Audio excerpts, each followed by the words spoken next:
Well, welcome to the history of gold mining. What we have on this film, it's presented by the Gold Prospectors Association of America, and my name is George Massey. I'm your host.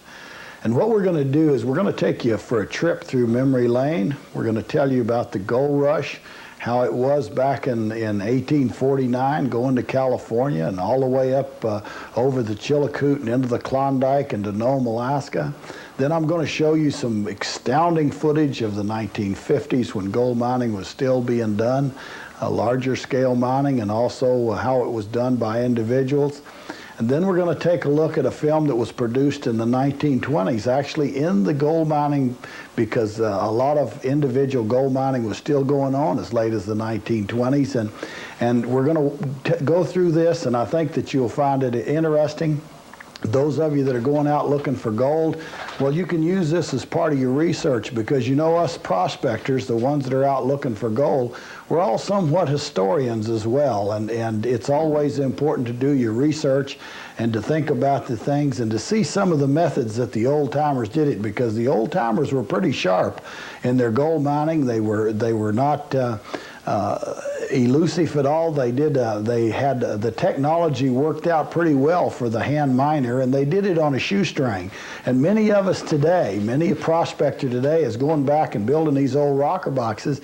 And I might tell you that the rocker box itself, you know, the modern day rocker box that was developed and in vogue is one with a screen in it, and it never worked well and was not popular with the miners of today until one day an old timer was sitting there and he was looking at the one of the old pictures of how the old prospectors did it on the beach in Nome, and they found that they used punch plate.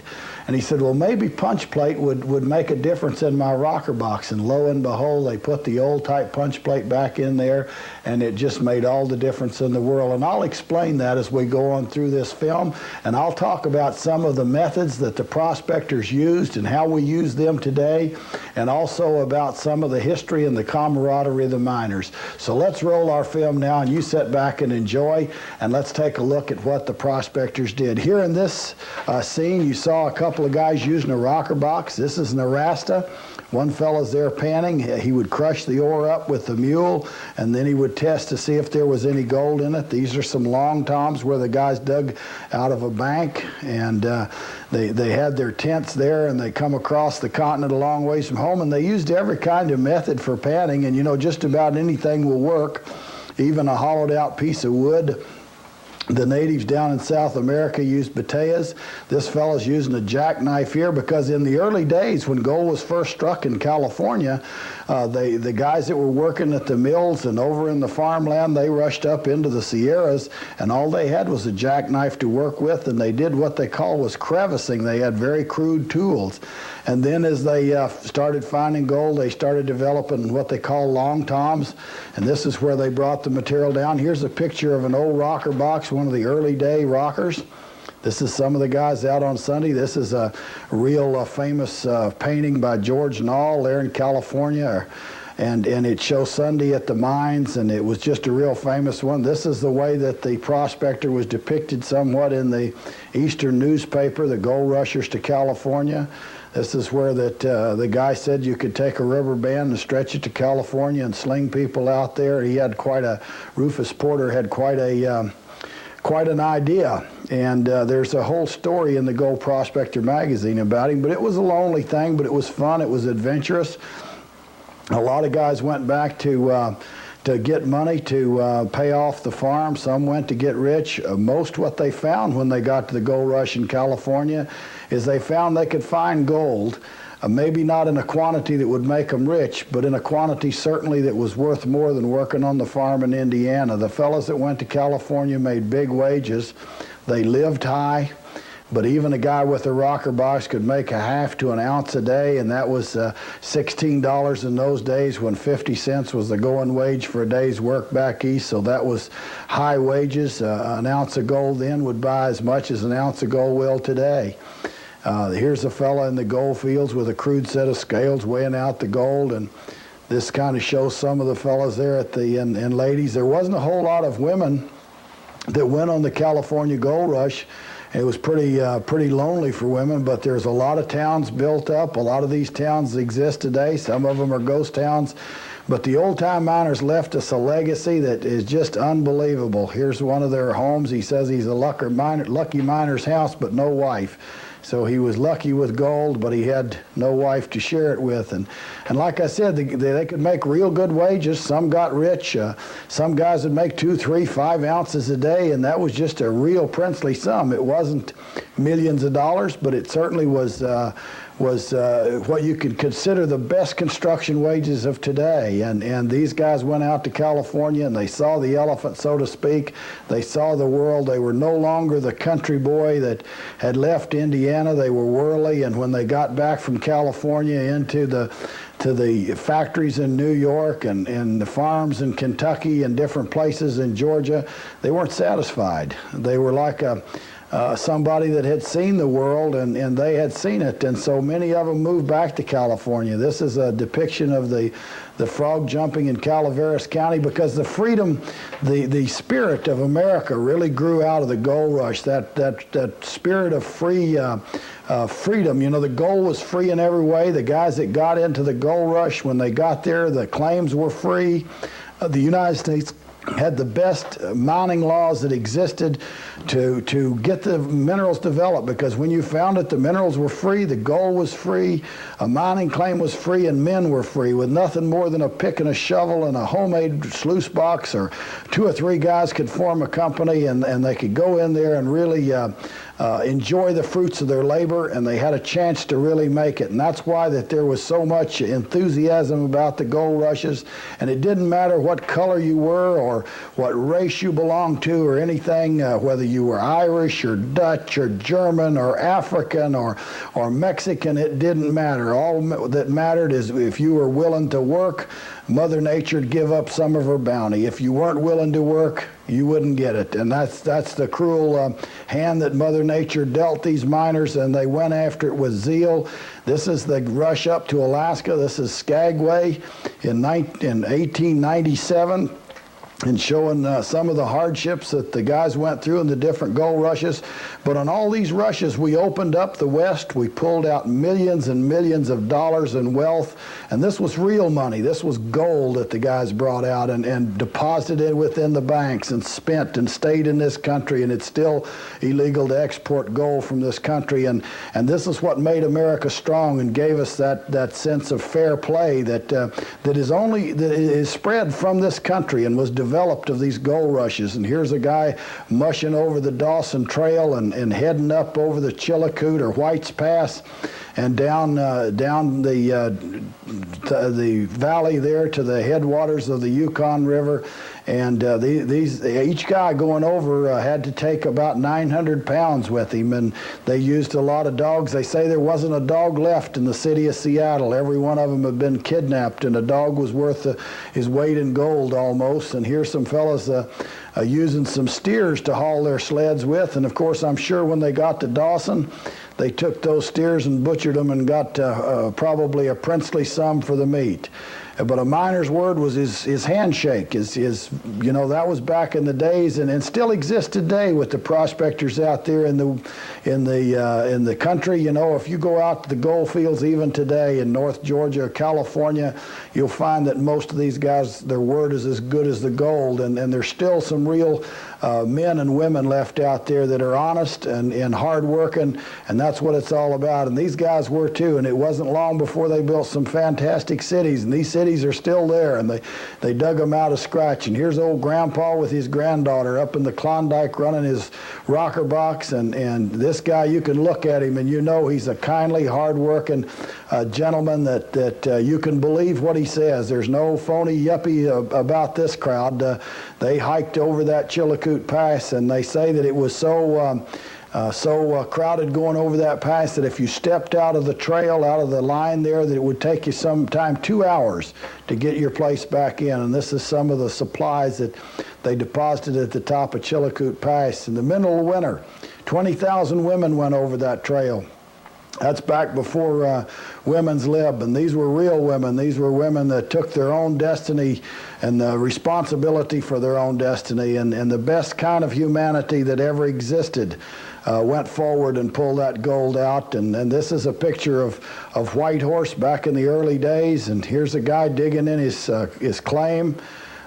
You know, 2 or 3 guys would get together and they dig a hole all the way down to bedrock, and then in the summer they would sluice the stuff out. And so he had his shaft there, and as soon as the weather got cold enough to freeze it up, he'd start digging down. And here's Main Street in Dawson, and this is what the place looked like as they carved it right out of the wilderness. And these guys weren't 1850s, these were 1900, and they made their boats and the lumber for building these towns with a misery whip. They didn't have automatic saws like we do today, and they didn't go down and pay $100 at the gym to stay in shape. And there's many guys that go out today and go prospecting in the woods, and if you go out there in the desert and you hike and you look for gold, boy, you're going to get in real good shape. And if you get lucky, you'll find a little poke of gold, and you can rekindle your heritage, because these people here, this great migration and gold rush, they left us a heritage. They left us a heritage of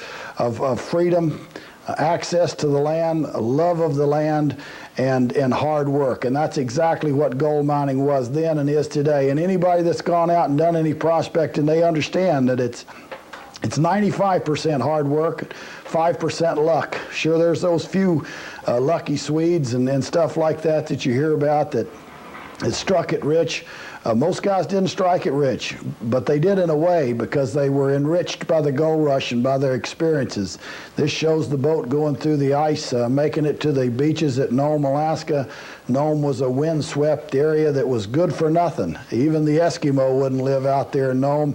But here come a whole herd of gold seekers, blacks, whites, Mexicans, French, Irish, Eskimos joined in, and everybody for that search for that elusive gold. And they built a city there that's still there today, with a friendship that exists, a gold rush city, if you will. And here's the guys loading in off the barge, and they lighteraged them in, because there was no dock or no port or anything in Nome. They just lighteraged right in. There was a 40-mile beach with gold on it. Nobody could place a claim on the beach, so the miners had their own law, and they had a 20-foot stretch, and what they called the double shovel length was their claim there on the beach. And so they unloaded all sorts of equipment. They said that you could lay off the beach at Nome in a boat, and when you looked at the beach, it looked like it had snowed in the middle of summer because of all the white tents that was on the beach.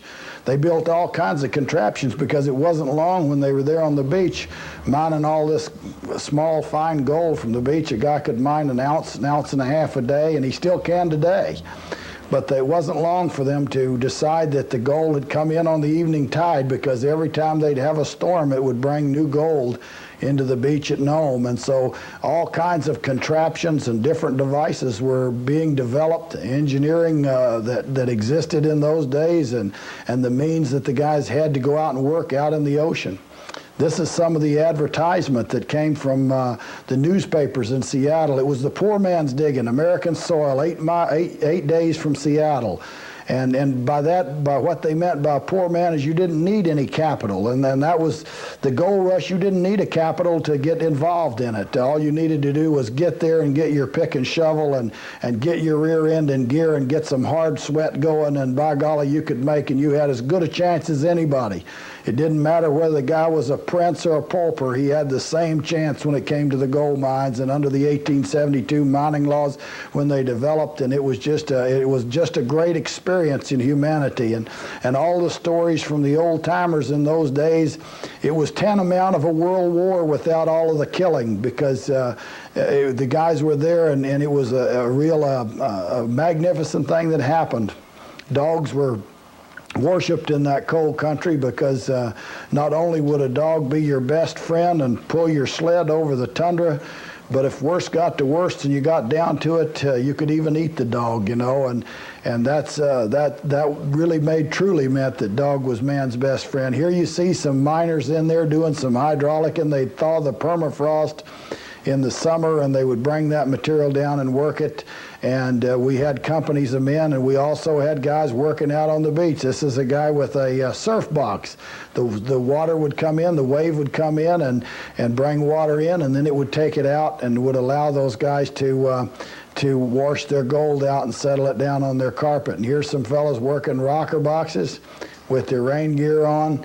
A rocker box is a real simple device. It doesn't take a motor or anything, but boy, you can get a lot of gold with them. And here's another fellow with his idea. He would shovel a lot of material up into the header box, and then the guy with the bucket would wash it down the sluice and drop the gold in behind the riffles. And one guy could shovel as much material as he wanted, and then it would wash down in leisure. Here was what they called the California pump. The guy would get up there and hand crank that to pump the water up and the material, and the fellow would dump it up on that belt, and then he would feed it into those rocker boxes, and you see the guy on the left cleaning up the screen.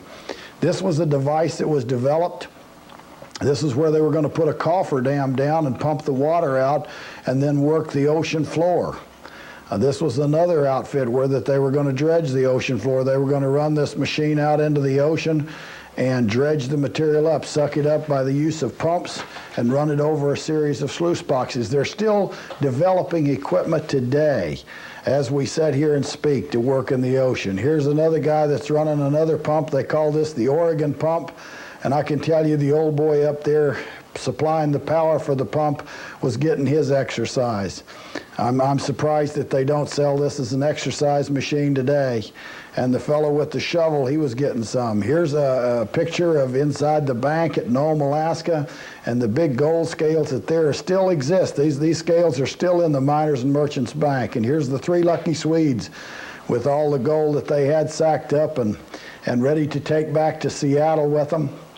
And they had that all ready to go in those big sacks of gold, and that all looked really good. What we're going to take a look at now is I'm going to show you some footage from the 1950s, some footage that we acquired that shows some hydraulic mining and some big bucket line dredges. Because as gold mining developed, these big bucket line dredges come along and hydraulic mining. Now the hydraulic mining was where they took a giant and they washed a mountain down with it, and then they took the material and they run it through a sluice box and they just washed it through a sluice. Well, the nature of gold is that if you're using that much water, you're not going to settle out a lot of the fine gold, so it was a very inefficient type of mining. And also your very large nuggets was going to sink down in the bedrock and not be able to be moved with the water that you had. So the hydraulic mining was very inefficient, and it was environmentally a problem because it would wash down a whole mountain and flood that in and actually change the direction of a lot of streams. And so what they did is they did away with this kind of mining, and you can't get a permit to do it anymore.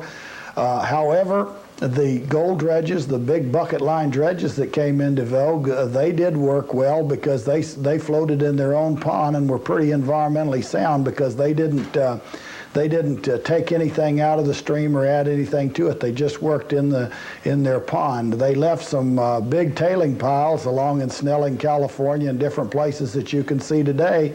But you can go back on these tailing piles with your metal detector and find those nuggets because most of these big dredges were inefficient and not set up to catch the nuggets. So let's take a look and roll that film now. Okay, you look at the violence of the water here, and the giant running. There's the giant washing the material down. And when you've got that much water, flowing through your sluice boxes, you're just not going to trap the fine gold because it simply will not settle out. So what they got is they got a lot of the big gold, but a lot of that gold would settle out even before it got to their sluice boxes. Here's what you see is a settling pond. They put settling ponds in even in those days to keep from the muddy water from getting in, and then they would pump the water way up the hill and then let it run down, or they would let it go up in a flume, and this would give them the pressure for their giant. And the giant was operated with a monitor, and then the guy could sit there and he had a box of rocks to give the ballast to it so that it was just very little. He could just take his fingers and run that around real easy and wash that gravel down. Now what this is a stacker. They'd have two of these, and one of them would use his to move the tailings, and the other guy would wash the material down. But you can see the violence in the water and the movement of the water, and he's washing it into the header box or into the head flume, and you can see that a lot of the gold, the larger gold, would drop out into the gravel, work its way on down to the bedrock when it loosened up, and then only a certain medium-sized gold would trap in here. And they use mercury in their boxes to try to trap that flour gold, but most of it wouldn't settle out, and it went right on through. And of course, we don't use mercury today. These practices have long since been outlawed, but the miners in those days did use it. I know that they have gotten a bad rap, and that a lot of people say that a lot of mercury was lost out of their boxes. But mercury's in the streams. It's a natural element. It comes out of cinnabar ore, and much of the mercury that you find out there is there naturally. These old miners are pretty efficient. They didn't lose a whole lot out of their boxes, but you can see that. And when you really talk about it environmentally, you can't hardly go back and find where these operations were. You know, they talk about washing down a hillside or something, but they were working placer gravel, and that gravel was deposited there from some gigantic flood that Mother Nature put in. And here the guys are pulling the rails out of the box. They put those rails down there to keep the big rocks from busting up the bottom of their box, and they'd pull those out. This film was made in the 1950s. Early 50s, and it shows when some of this was still going on, and then he would get in there with a sluice fork, and the sluice fork would pick out the larger rocks, and they would clean up the box, and this was called cleanup. And they do this generally once a year. They would wash down all summer long, and then in the fall they would do their cleanup. And you can see the gold there because there was a lot of work in this, so they didn't clean up every day. You know, we go out with our sluice boxes and stuff on the weekend, and the guy will get in there and he'll clean up every 30 minutes if he's a greenhorn. But generally, your old timers, they'll clean up once a day or maybe once a weekend. And back in the commercial operations, well, these guys, they cleaned up once a season. And here you see an operation getting ready for a dredging for one of the big bucket line dredging operations, and they had to go in and clear some land, and then they would take tests. They would drive holes down to bedrock and pull up samples with a drill. This is an old churn drill. We still use these kind of drills today, some of them, because they're accurate for pulling out the samples, and then he flushes that material out, and then what he'll do is he'll pan that to see what kind of colors he's got in there. You notice this guy's technique on panning. He's a real good panner, this fella, and this is the same kind of technique that you'll find in GPAA's panning video, the kind of techniques that we teach. And so then based upon that, they would decide whether or not they wanted to construct one of these bucket line dredges. And these are the pictures of it being constructed. It floated in its own pond, so it didn't interfere with the fish flowing up the river.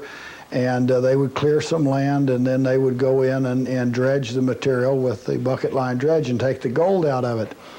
I know a lot of people think that this is an awful thing, but the gold that come from a lot of this equipment has helped what's build our nation and the freedoms that we enjoy. And now we're putting some of it back to protect the environment, but they didn't do as much damage. This kind of equipment here was pretty environmentally sound because it just picked the gravel up, dumped it right out behind, and just pulled the gold out. And it didn't add any chemicals to it, or it didn't take anything away from it, and so it was pretty environmentally sound kind of mining to do. The thing that it did leave was some tailing piles, and these tailing piles have been worrisome and reclaiming them into pasture land. But gold is what kept this nation free and what helped us win the wars that we've been in because of the wealth, the real wealth that we have. And even today, the world trades in gold. And this is the stacker. This is the tailings would come up and stack into the tailing piles. And today, of course, if they do any of this kind of mining, they take bulldozers and spread those tailing piles around and plant the top of them, and you can't even tell that they've been in there. But years ago, they didn't have to do that. As a matter of fact, even the small miner today has to put up a reclamation bond so that he makes sure that any equipment that he takes out there will be removed and that the land will be restored. Here you see the guys bringing the gold in, the amalgam in. Now this is the gold that's coated in mercury, and here they're retorting the mercury off in a retort. Mercury vaporized at 550 degrees, and it would run off and cool in that water jacket, and then the mercury would drip back into the water. And when they open it up, this is the mercury dripping back in here. And then when they open this thing up, they'd have the gold in the inside of it without any mercury. So the mercury would be all cooked off of it. You got to be very careful with that because mercury vapors will kill you. And mercury is a dangerous thing. You know, you've heard mad as a hatter, and that's because they used to cure the beaver hats with mercury. And so the guys that made the hats would all go crazy. Well, we found out that that mercury will poison, and it's not good to have that. So you want to be very careful if you're working around this. This is his furnace. We use furnaces similar to that today to cook off mercury and to melt the gold. We put our flux in there, melt the gold down, and pour off the pure gold. You know, and many guys do this on a very small scale. I have my setup in my garage where I do that and pour my miner's bars. You can go out and collect the ore on your weekend and grind it up and refine it down and make these miner's bars. And boy, I'll tell you what, you got a 40-pound bar there, and it's worth a lot of money because there's 12 ounces to a pound of gold, and there's 40 pounds, and you can multiply that out. I think gold's selling $450, $470 today, so that's a lot of money. And it's real heavy. You know, the old westerns where they show a guy loading up his saddlebags with 100 or so gold bars and then riding off out across the desert. That's not the case. You put 100 of those on a horse and it'd break down the best horse in the world. He wouldn't be able to even walk with that kind of a load. So gold is very heavy. Here what we're going to take a look at is a real interesting part of this film. This is a couple of guys out working a hard rock. You know, most of the time we think of weekend prospectors only being able to work the gravel, the placer gravel. But what you see here is that you can find these quartz veins, and then this one here is very rich. It's got some gold in it. You can see the particles of gold. A lot of times you can't see the gold, but you'll find this white quartz, and if you crush that up with your mortar and pestle, as this guy's doing here, you can crush it up with your mortar. He puts a little piece of ore in there and he crushed it up. You can buy those mortar and pestles. They're pretty reasonable at Keene Engineering in different places. And then he'll take that material from the mortar and pestle and he'll dump it in his gold pan and he'll pan it. It's the same way you'd pan your sampling for your placer. So the gold pan is a real universal tool in gold mining. And so he'll pan that down and he'll count the little tiny colors because that gives him an indication if he's got free milling ore there. And then if he has, then he'll go to work on it. Some guys dig a hole back in. This is a one-man operation. He's got him a mine cart there, lay him down some rails, and he goes back in there and he gets his ore and he brings it out and dumps it. And then he'll run it through a little ball mill or a crusher. They've got the little jaw crushers today that run off of Briggs & Stratton engines. And a lot of this type of mining's coming back. Most of it's being done on private land. It's kind of hard to do this unless you have a mine. And here, some places, you can just dig it out with a pick. The rock is so soft that you can just dig it up with a pick. You don't need explosives or anything. You can pick it up and throw it in a pickup truck and haul it down. A lot of us take that material and we will leach it out at home, or we will grind it up and take the gold out of it. And there's many methods of doing that, and all of these methods, of course, are available to you through the GPAA, but these guys are they're just digging the material out of the bank, and gold has been found in every kind of rock there is, mostly often associated with quartz, but it can be found in common country rock like this, all different kinds of rocks. So you want to take your mortar and pestle with you and always be sampling that rock, because you never know what kind of rock that gold's going to be found in. Don't always under the conclusion that it's going to be found in quartz. And this is a ball mill. This is where they have it's just like a large rock tumbler. If you know what a rock tumbler is, one of these little tumblers that you get that's plastic that you polish rocks with. Well, this is a big steel tumbler. The thing you see there on the left is a crusher. It crushes, and then inside that drum is these heavy steel balls. And these balls dropping and rolling around inside will crush up the ore. And then they bring it out over what appears to be a sluice box without any riffles. Now, they're using a copper plate and coating that copper plate again with mercury, and the very fine gold will stick to the mercury, and then they will scrape that off. We recommend that you don't use mercury today. There's a lot of methods that you can use to pull the gold out where you don't need the mercury, because it is dangerous in the wrong hands. However, used properly, mercury is really the miner's friend. And I don't recommend it, because it seems like a lot of people have lost their ability for common sense today. And so if you tell somebody that he should, that mercury is the best way to do it, and he goes out and uses it and gets himself hurt or pollutes the environment or something like that, well, then a lot of times they will hold you responsible for him. So I don't recommend this. I've got other methods, and the GPA has other methods that they can show you. But what he's doing here is that he's scraping the mercury off. Now the gold will stipulate in there just like sandpaper, and he scrapes that off and puts it into that container, and then he retorts it off like you saw in the previous scenes. Here again is the two guys out there, and they're looking at this whole mountain contains gold ore. This old boy working underground here, he's probably following a quartz lead. Some of it you can just pick right out with a pick. You don't even need explosives or anything. It's soft enough. And here's a whole bunch of gold nuggets. And these nuggets now, these come from placer gold. This is different than your lode gold. Here's another fellow taken, and he's panning in the stream. What I want to show you now is, now that you've seen this, is I want to show you some mining from this film that we have from the 1920s. And this is absolutely remarkable footage. This shows some footage as early as 1900 in the gold rush in California. You see, many people think that the gold rush in California ended about 1855. Well, for all practical purposes, in a way it did, but gold mining continued in California throughout the 1900s, and still even exists today in some scale or another. Let me tell you that it's never died out in the hand scale mining.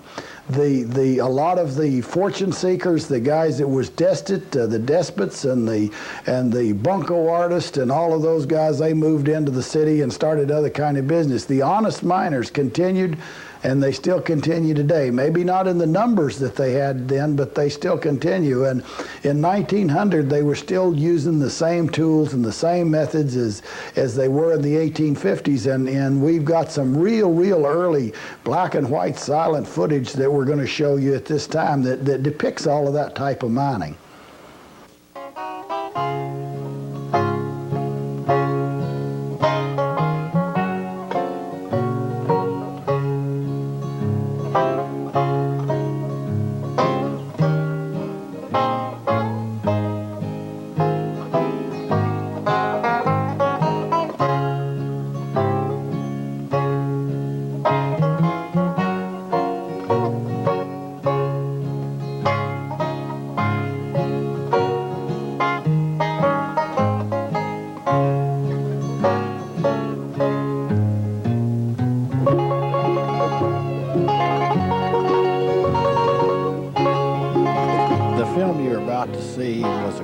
By the Gold Prospectors Association of America some 20 years ago. It is a silent film produced in Hollywood around the 1912 era, shortly after the large gold rush to Nome and Kendall, Alaska. It's produced of the mining in the central Mother Lode district throughout California and that Mother Lode area. What you see in the film here is Grass Valley, California, and that area of the Mother Lode where a lot of underground mining took place. The film is historical in that it was done around the time when there was still a lot of hand mining going on, clear up until the 1930s. There was a lot of activity of mining in the United States, And this film presents it fairly well. Many of the scenes that you see throughout this old 1920s black and white silent film is unduplicatable today. Here we see a Hollywood rendition of a wagon train, but as we progress further into this film, you will see some of the actual prospectors and miners on the streams in California. What you're seeing here is the depiction of the gold rush to California and how the miners came west with the covered wagon trains and their mules and packs into the mother lode of California during the 1848 and 49 gold rush. In the next segment, we're going to take a look at some of the methods. This is a rocker box. Rocker boxes are still in use today. They're an excellent hand method. The rocker box, as you see there, the fellows using them, uses all of the good things in mining. They classify the material. They also control the amount of water that's used, and they're very efficient for pulling out the gold.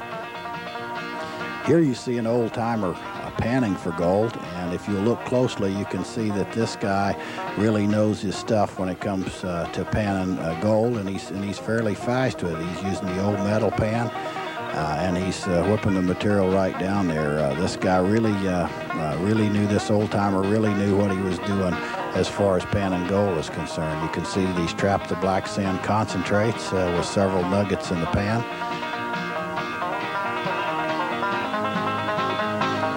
Here again, we're going to take a better, closer look at the rocker box. You see the guy shoveling the material into the hopper, the classifier on top, and he pours the water in, rocks the box gently back and forth, throws out the oversized material.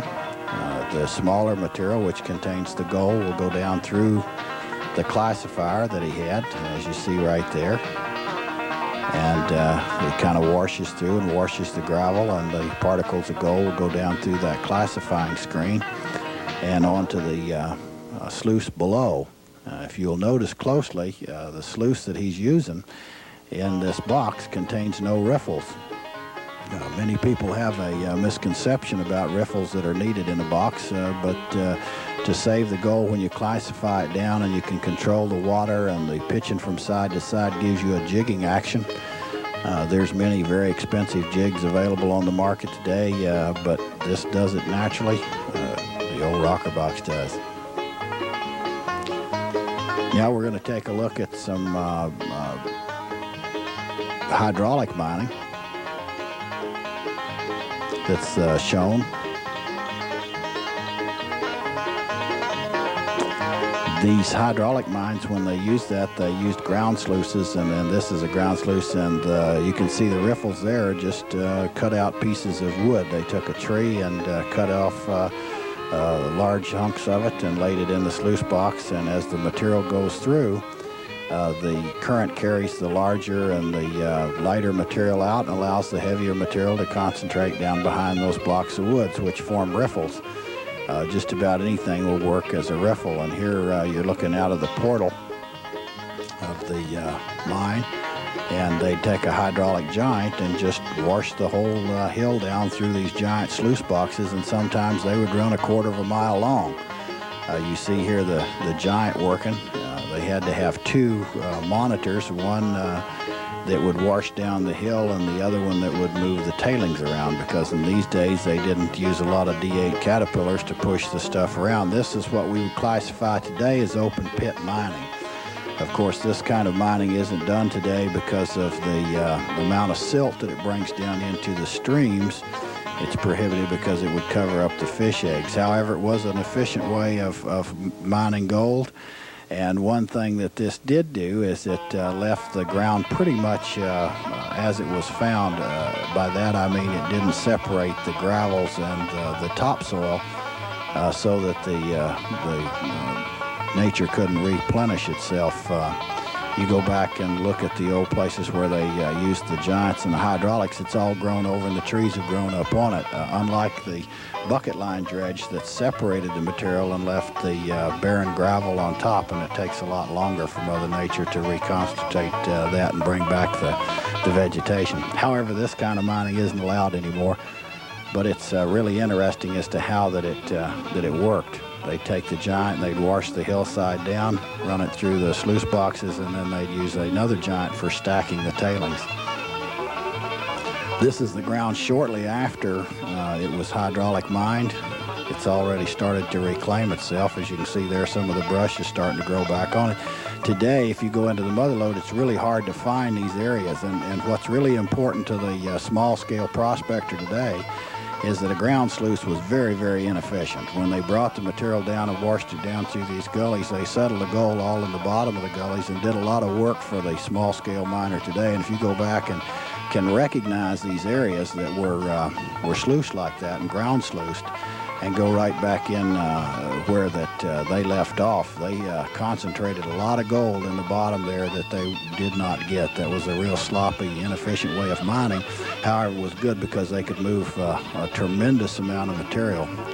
One thing that's kind of interesting in today's mining is the fact that if you took all of the small scale, or what we call recreational miners, and the amount of dirt they move in an entire year could be moved by a large-scale mining operation in probably one day, but yet the amount of gold recovered is about 10,000 to 1 as far as the gold that's recovered for the amount of yardage moved is so much more efficient with the individual prospector using his sluice box or his rocker box or something like that.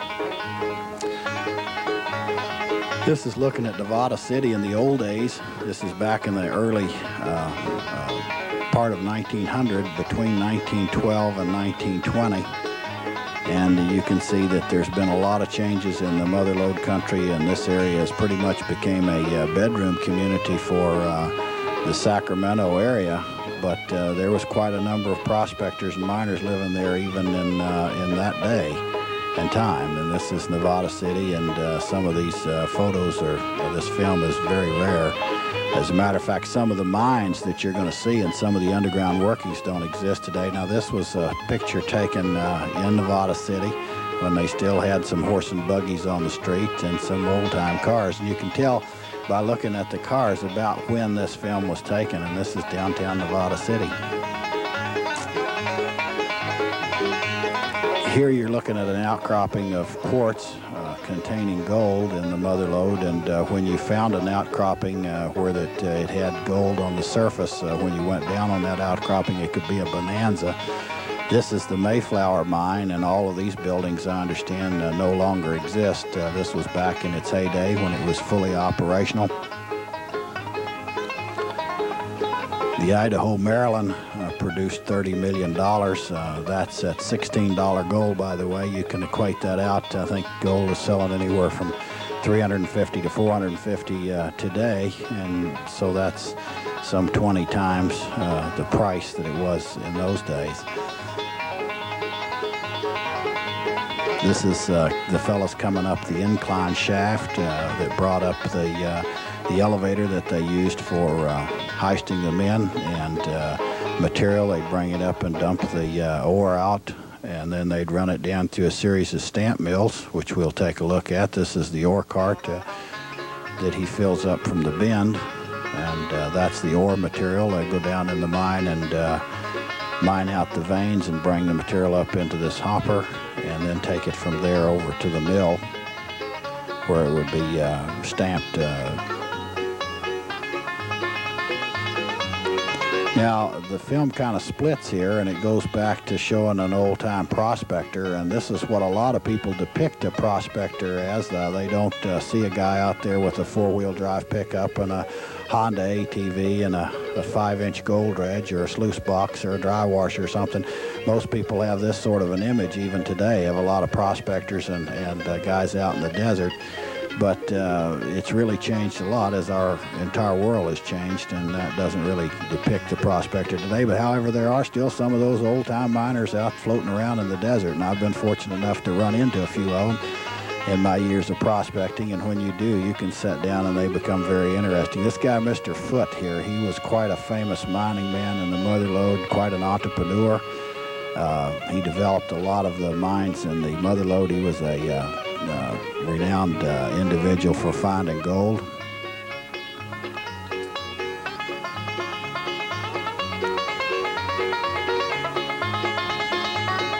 There's no other live footage that I know of Mr. Foote, Arthur Foote, anywhere other than this film that you're looking at. We're taking a look now at some of the mines and the methods that were used in hard rock mining in the Mother Lode, and some of these methods are still carried out today. This is the drill, and what he's got laying there is he's got a single jack and he's got a automatic jack leg drill, and he shows that it's hollow down through the center. And today you'll find a lot of these around. These are considered antiques today in that they use a diamond bit for this drilling, but in that day it was quite a thing. Here you've got the old blacksmith hammering out a single jack or a hand drill and sharpening it. And they used those forges. We've been, the club, the Gold Prospectors Association, been lucky enough to acquire some of those old forges. We have one on our American Queen dredge up in near Nome, Alaska. This is the North Star mine, and they're showing a comparison of sharpening the bits. You saw there the old blacksmith. Here is the automatic stamp machine for sharpening the bits. And these are, of course, the automatic bits.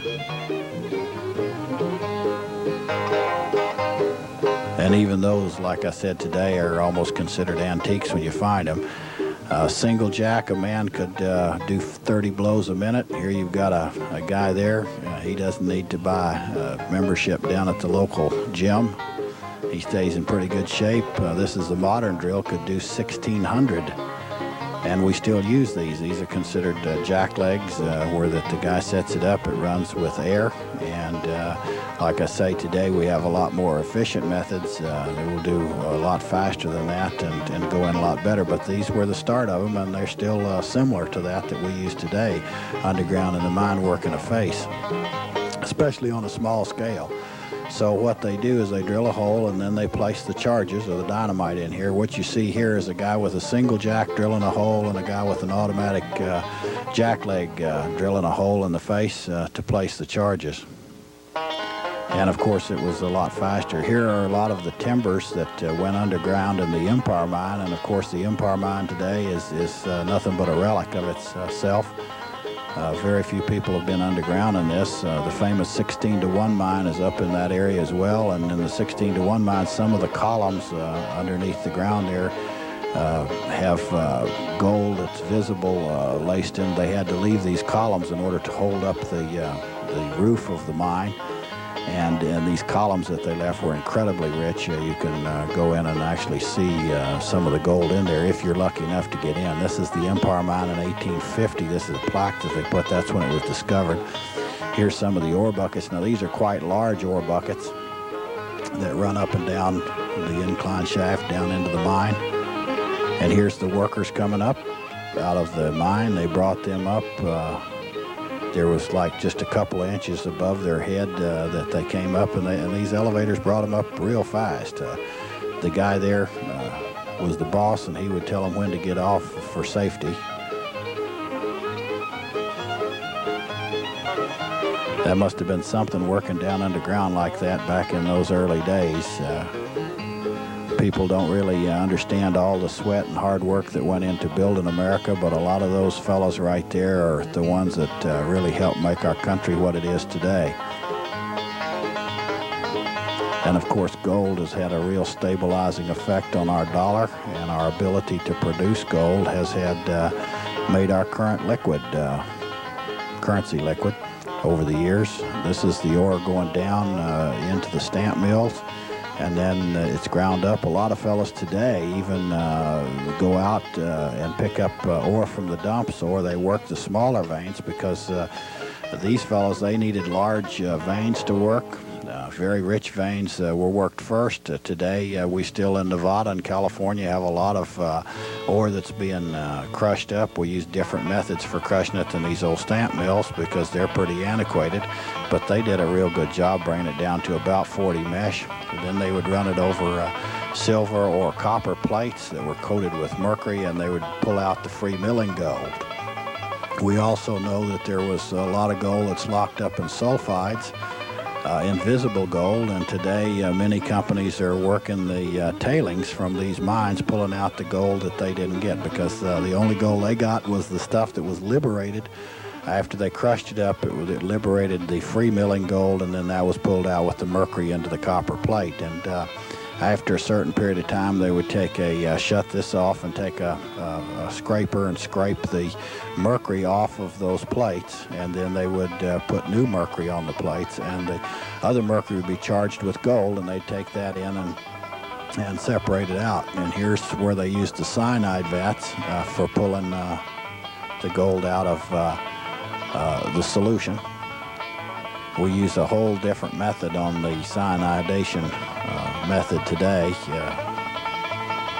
but the cyanide would dissolve the gold into a solution, and then they would bring it back out of the cyanide, precipitate it back out. And you can see here their vats and then their filters where they extracted the gold from the slime and precipitated it out and brought it back, and then you'll see where they fired it in the furnace and poured out the pure gold as we progress here. But this is the precipitant, and the precipitant then would be fired in the ovens.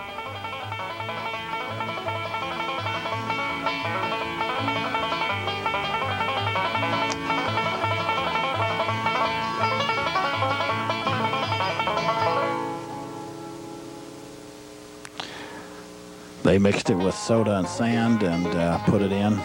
This is where they had it ready to go into the ovens, and then they would fire it, and this would bring the gold into a button on the bottom and leaving the slag on the top where they could pour it off and recover the gold. I know fellows that have gone out with their metal detectors today and found some of these old ovens, if you know what you're looking for. They're kind of hard to identify because most of them are broken up, especially the things that they carried the buttons in. There was a lot of gold residue left in them, and fellows go out with their metal detectors today that really are sharp and know what they're looking for, and they're able to locate some of these, and there can be as much as 100 or so ounces that some of them have collected just from stuff that was left.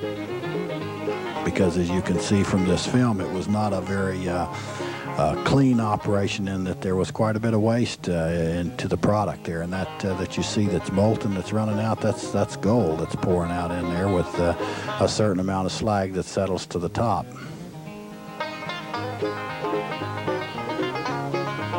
And just the stuff off of the floor, a lot of people would be satisfied with just finding that, and a lot of that got swept out, and people with metal detectors find it today around the old things like up at the Lucky Baldwin mine in the San Bernardino Mountains. Lucky Baldwin, they run an operation similar to this with a lot of stamps up there, and it's a popular place where guys go, as throughout the Mother Lode and throughout most of the United States where there was any hard rock mining that took place. This 40 ounces or 40 pounds of gold is certainly worth a lot more than $9,600 today. You can take your pencil and equate that out. 40 pounds of gold, 12 ounces to the pound, and it's selling now for right at $400. This is some of the ore that I was telling you about, that some of the columns that exist in the 16-to-1 mine are almost that rich. You can see the almost pure gold protruding right through the white quartz rock that the fellow's showing there. And these are some very, very good samples. If you find samples like this, they're specimens, and they're worth far more than the current price of gold. The current price of gold for melted bullion is $350, but for nuggets or specimen gold such as you see here, you're talking upwards of $1,000 an ounce or better in most markets. And these are certainly some really tremendous specimens. I often wonder where these specimens wound up. They're probably in somebody's private collection today, but they existed at one time. They were mined out. Look at the gold that's all twisted. And some of the nuggets that you find come out of, well, all of the nuggets that you find in the stream panning come out of this sort of stuff. There's a nugget, and you can tell that it hasn't moved very far. It's got the sides pounded down a little bit. And here we get into the promotional part of the film. I was telling you earlier that this film was acquired by the Gold Prospectors Association some 25 years ago. It was originally produced in 1912 as to promote a gold mining venture. And I'm not sure what gold mining venture it was, but there's a lot of interesting data in here as far as gold mining investments, as the way they related to railroad and other investments in that day and time. And some Dun & Bradstreet reports. I'm not sure that any of this information is authentic, other than that it was produced back in those days, and we left it in here because we thought it was really kind of interesting. The railroads and the national banks were paying 6.5% interest on invested capital. Insurance was about 11, they say there, and lumbering was 14. Manufacturing about 20% paid on invested capital, and mining was 182%. I'm not sure that mining would be classified as that high today, but it's certainly worth a lot more than that for the guys that get into it. I know that the enjoyment that you get out of mining is certainly something, and that's the end of this old film. I hope you enjoyed it. Well, ladies and gentlemen, I hope that you've enjoyed these films that we've put together here at the GPAA. I know we had a lot of fun putting them together, and there's a lot of things that if you go back and you look at this video again, it will dawn on you the type of mining that can be done. And I hope I've given you some secrets and some things that you can apply to your weekend prospecting. And I want to say good luck and get lots of gold. And we appreciate you getting this video, because you're helping the GPAA and you're helping us stay on the air with the Outdoor Channel and a lot of other good things for prospectors. So thank you again, and enjoy the video, and God bless. Thank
you.